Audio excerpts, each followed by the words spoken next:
So can you hear me, friends? Yeah. Lena, can you hear me? Good evening, Lena. I hope you can hear me now. Yeah. So, yeah. So moving back to what Annamalai said, he said that there were 17% of women associated with it, 14% of them are from 18 to 25 years, 54% are below the age of 35. There will be a big change in 2031 elections. Gen Z has made a change in 2026 elections. They'll make another change in 2031. Now, here, friends, I'd like to say that here I'm a bit perplexed because this is the same man who recently praised Vijay. Okay, now the man is slowly making a U-turn. I'm talking about Annamalai. He is making a U-turn, and there are a lot of people who are saying that he has started revealing his true colors. Now, why I'm saying is that, see, when he said first that, see, we don't need to show, no need to display, highlight, and display religion every time while speaking about being a true Hindu in his address, in Pollachi. Then my question is something else. See, for example, you remember, let me just tell you about what happened earlier. Now, this was in 2024 on December 27. Now, this coming from Annamalai is rather strange. Uh, on 2024, on December 27, 2024, he did an act of self-flagellation, which was seen as a religious act, often associated with religious rituals of penance or devotion in various cultures. He explicitly framed his action within a political and secular context, and the protest was staged in response to the handling of a sexual assault case involving a student at Anna University in Chennai. Annamalai and BJP accused the ruling DMK government and the state government police of mismanagement, specifically alleging that the police had leaked the victim's identity and were attempting to cover up the details of the crime. He was dressed in a green dhoti and shirtless. He publicly whipped himself 6 times using a whiplash in front of his residence. The act was a form of political theatre intended to protest the ruling DMK government handling of a sexual assault at Anna University. Now, he stated that he was punishing himself for having committed sin knowingly or unknowingly. As a leader and a brother to the victim, in his statements, he framed this in a way as to take personal responsibility for the deteriorating standards of governance, law and order in the state rather than an act of religious piety. Now, critics and the media characterized this event as a political drama and a strategic move to capture public attention and highlight the government's perceived failures rather than interpreting it as a spiritual or religious right. Now, this is not the only thing, friends. Okay. Second thing is also that he's always been seen with vibhuti on his head. Okay. In the context of Tamil Nadu and a broader Hindu tradition, the vibhuti, particular is usually used among Shaivites. That is, devotees of Lord Shiva applying vibhuti is a deeply symbolic act, and he's always seen wearing it. But now slowly you will see that he is not wearing it. Earlier he was always with the vibhuti. Now I feel that this man has double standards, and there are many people who have said that that they are being monitored closely by this Annamalai's party, and that they cannot trust them. So friends, I would also sort of tell you that use your judgment, and decide what is right and what is wrong. Because when he talks about Gen Z, I see the same sort of talk that Rahul Gandhi makes. They talk about Gen Z, and they are the ones who are going to decide India's future. So there seems to be something terribly wrong. He has not actually praised the way Modi has run the government. He is not speaking about the kind of progress that India has made under Modi. But now he is speaking about a party, and he is also speaking about not showing openly, or talking about your religion. Why? When Islam and Christians are so open about it, what is your problem, Annamalai? Is my question. Okay, so here some things are changing, and it is very important that all of you note it, because if under this disguise of wanting to do something good for the state, something else is happening, then Tamil Nadu needs to be very careful about it. So this is something that I feel this man is slowly, like a chameleon, slowly changing colors, which is not good, because we really don't know what is his intention. Okay. So now let's move on to the second piece of news. Now, Congress has gone, almost haywire with attacking Modi ji, and now the attack comes from none other than Jairam Ramesh. Now he launches a blistering attack on Prime Minister Modi. On Monday he said that "Na khaunga, na khane dunga" statement was a hoax, as he delivered minimum governance and maximum cover-ups. Congress General Secretary Jairam Ramesh emphasized that Modi became Prime Minister in May 2014, boasting of his "Na khaunga, na khane dunga." That this was a hoax became evident soon thereafter when Dr. Manmohan Singh described the November 8, 2016 demonetization as organized loot and legalized plunder, Mr. Ramesh said in a post on X. In which case, why have we not seen any scams in the center is my question to Mr. Ramesh. Till now, we have not seen any corruption at the center. Okay, so he should also provide us with proof. Now, he claimed that the Gujarat State Petroleum Corporation was forcibly merged with the Oil and Natural Gas Corporation to cover up 20,000 crore scam that occurred during Mr. Modi's tenure as Chief Minister of Gujarat. He argued that the introduction of electoral bonds was a part of a massive 4 lakh crore Chanda Lo scam. In which case, again, my question to Ramesh would be that, if Modi is so greedy and he has made so much of money, then his relatives should also be in very, very high positions, having lot of assets, isn't it? But they are in the same position, same jobs, and Modi still leads a very, very, sort of a frugal life. So there also, it's very hard that people can believe what you are saying, Mr. Jairam. Now, he says the explosive growth of the Modani empire, they're joining Modi and Adani. The true nature of the Modi regime, as was proved by the 100 questions asked of Prime Minister in the Congress Hum Adani Ke Hai Kaun series. He said, he pointed that serious questions regarding the Rafale deal have never been satisfactorily answered. A wholly non-transparent and non-acceptable PM Cares fund was created. The CAG has been weakened. But even so, there have been reports detailing very significant fraudulent expenditures in the Modi government flagship schemes like Ayushman Bharat and PM Kaushal Vikas Yojana, he claimed.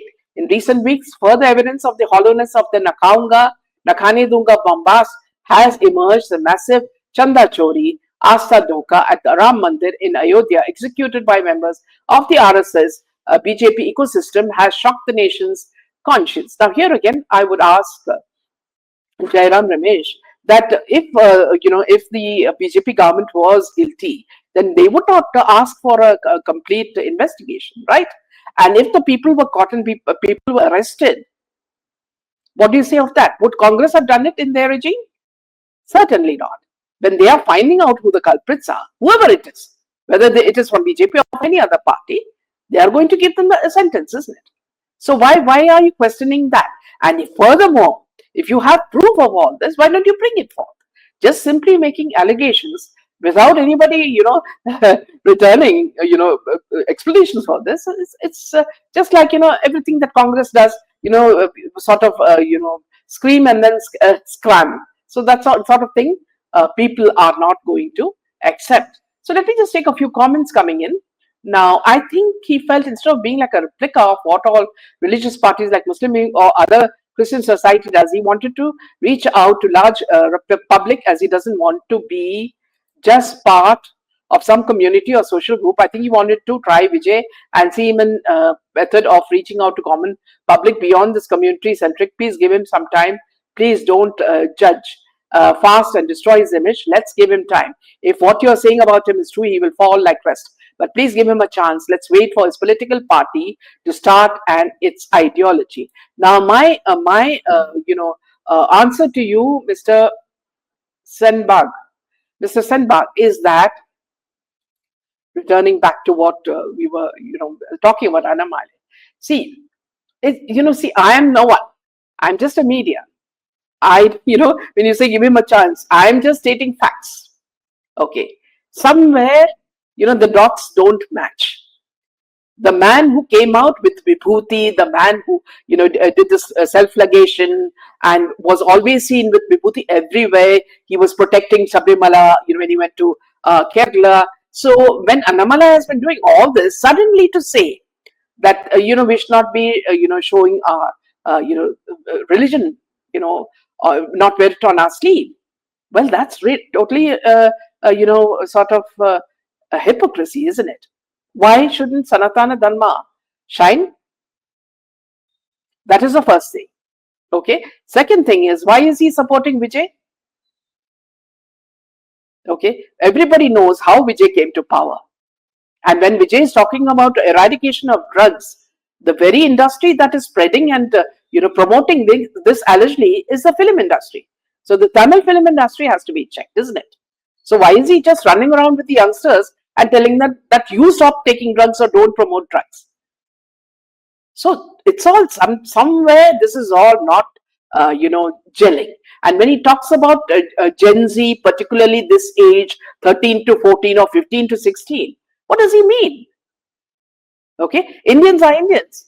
We don't want corruption. We want clean politics. And what are we asking for? Just the right infrastructure.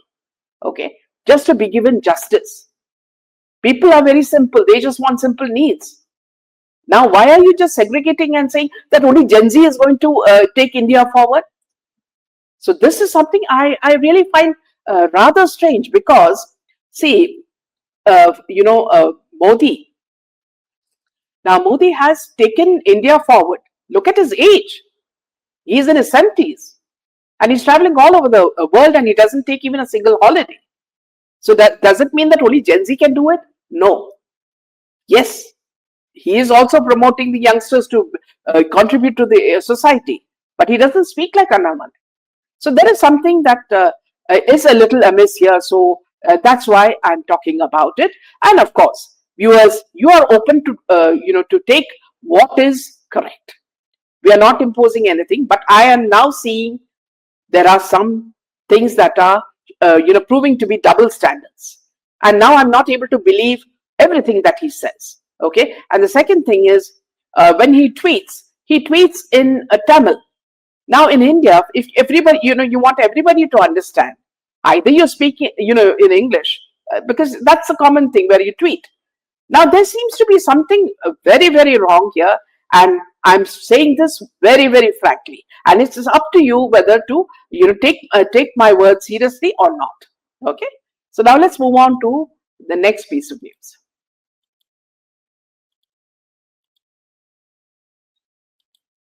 Yeah. So going back to what the Congress is doing now. We were talking about Jairam Ramesh, and now you see that he is. Yeah, so the Congress General Secretary in charge of communications highlighted that Arunachal Pradesh Chief Minister Pema Khandu remains in his position despite the Supreme Court calling for a CBI investigation into his decisions over a 10-year period that have allegedly benefited his family members. He also alleged that opposition parties are being splintered by offers of various financial incentives. A Minister of State in the Modi government continues in office, even though it's proven beyond doubt that he has taken a subsidy through a scheme run by his own ministry, he alleged. Now, where is the proof is what people will ask you. He also stated that foreclosed aides of Union Minister of Environment, Forests and Climate Change, Bhupendra Yadav, has been sacked overnight, raising legitimate concerns of whether there can be so much smoke without any fire in the first place. Decisions on E20 are being taken to ensure that huge benefits will flow to the family of the Union Minister for Road Transport and Highways, he claimed, referring to Nitin Gadkari. He also mentioned Rekha Gupta, alleging that she had assumed the role of Delhi Chief Minister in her own right. backed by evidence claiming that her family members have been actively involved in administrative and governance matters. Now, this is also something terribly wrong, because as of now, whatever we have seen of Rekha Gupta's rule in Delhi, we have not seen any sort of fault in what she has been doing. And there is no scam. So what are they pointing at? Unless you have proof. This is so typical of Congress. They just make allegations and they just run off. And because you have grey hair and you show that you're an experienced man, it's not a fact that we should believe you. We'll believe you that when you present the facts, isn't it? So that's something. And also, friends, I wanted to tell you about something else that like I mentioned. So this is about a movie in Tamil Nadu, which I wanted to talk about. Yeah, so it's called Tamil Murugan. So it's a Tamil Murugan is the movie, and it is Dhanush is acting in it, and this movie is supposed to be coming across as God. So this is very, very strange, because many people are taking offense to this this movie. So the controversy has already come out, because the controversy over Junior NTR and Trivikram Srinivas, their film on Lord Murugan. Dhanush and Vetri Maran announced Tamil Murugan. So in a matter of days, 2 films have been announced based on Lord Murugan, following the controversy over the announcement of Junior NTR and Trivikram Srinivas film, which termed the deity born in the north. Dhanush and Vetri Maran have also announced a film on the subject titled Tamil Murugan. So on Friday, Dhanush and Vetri Maran surprised fans who were expecting an announcement for Vara Chennai 2, and announcing Tamil Murugan as their next film. They released a video, The Eternal Protector, Warrior, the king and leader of the Tamil people and lands, son of Kotravai, wrote Dhanush in the caption, adding Tamil Murugan. The 1 minute, 58-second long glimpse shows a war scene with soldiers standing in formation as an elephant passes through, then with Lord Murugan sitting atop it. Tamil Murugan is an on-screen adaptation of the historical novel written by Arivumati. The book narrates the history of Murugan and his significance in Tamil culture, drawing on Tamil literature and Sangam period. So now what I find rather strange is that is he going to come as God? See, first of all, it's very important to understand that all these actors are just merely actors. And if you look at their character, they are not the purest form of any human being. You know what kind of person Dhanush is, or the kind of person Vijay is, who wants to be the perfect chief minister when with his new movie coming out.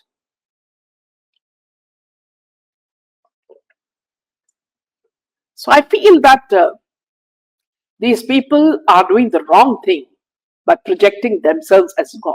This is something that people are not going to take.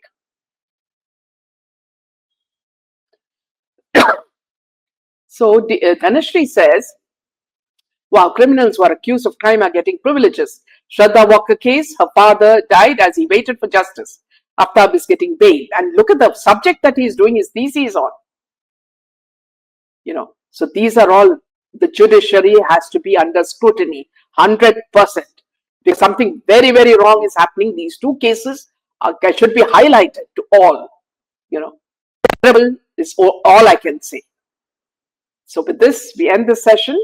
We'll see you tomorrow with a lot more news. Good night. Jai Hind and Jai Shri Ram.